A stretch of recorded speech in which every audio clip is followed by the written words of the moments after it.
Please let me through so I can get to the locker room, and I really do not want to be interviewed right now. Mga ka-sports, isa sa pinakamainit na usapin ngayon sa PBA. Sino nga ba ang mas malakas na TNT import? Ang subok na halimaw na si Rondé Hollis Jefferson or mas kilala nating RHJ o ang bagong phenom na si Bol Bol? Isang all-around beast kontra sa isang 7-footer na may guard skills. Alamin natin ang tunay na laban, RHJ versus Bol Bol. Kung trip mo po ang ganitong content, paiwan ng follow at pa-subscribe na din. Tara po, simulan na natin.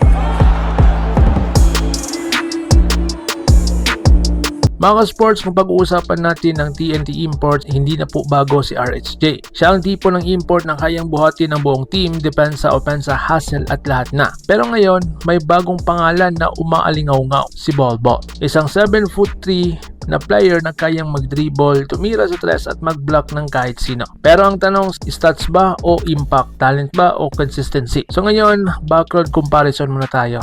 RHJ ang war machine. Si Rondé Hollis Jefferson ay dating first round pick noong 2015 NBA draft. Kilalang kilala siya bilang isang defensive specialist at hustle player. Career average niya sa NBA, 9 points, 5.5 rebounds, halos 2 assist. Hindi po siya flashy pero grabe ang impact niya sa laro, energy, defense at puso, yan po ang kanyang punan. Habang kay Bol Bol naman ang unreal talent.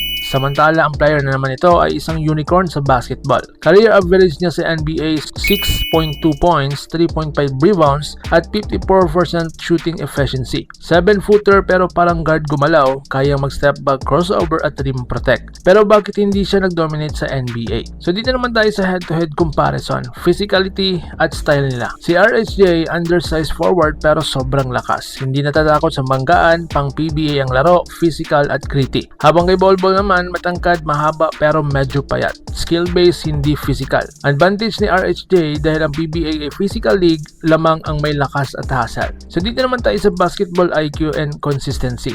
Kay RHJ, alam ang role, consistent sa depensa, kahit walang puntos, may impact. Habang kay Bol Bol naman, mataas ang kanyang potential, pero inconsistent ang performance, minsan dominant, minsan nawawala. Ang advantage, si RHJ. Dito naman tayo sa offensive skill set. Kay RHJ, slasher, rebounder, hindi shooter, pero effective po sa loob.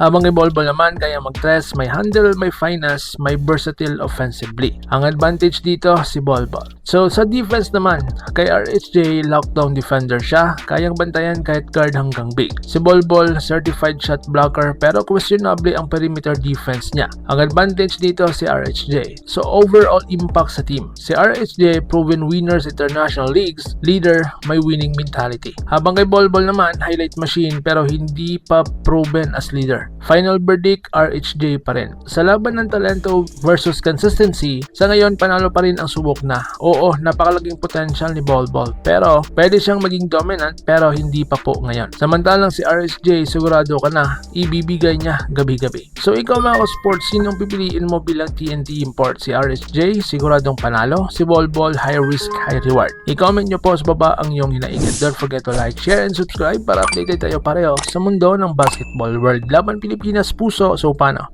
Ingat po kayo.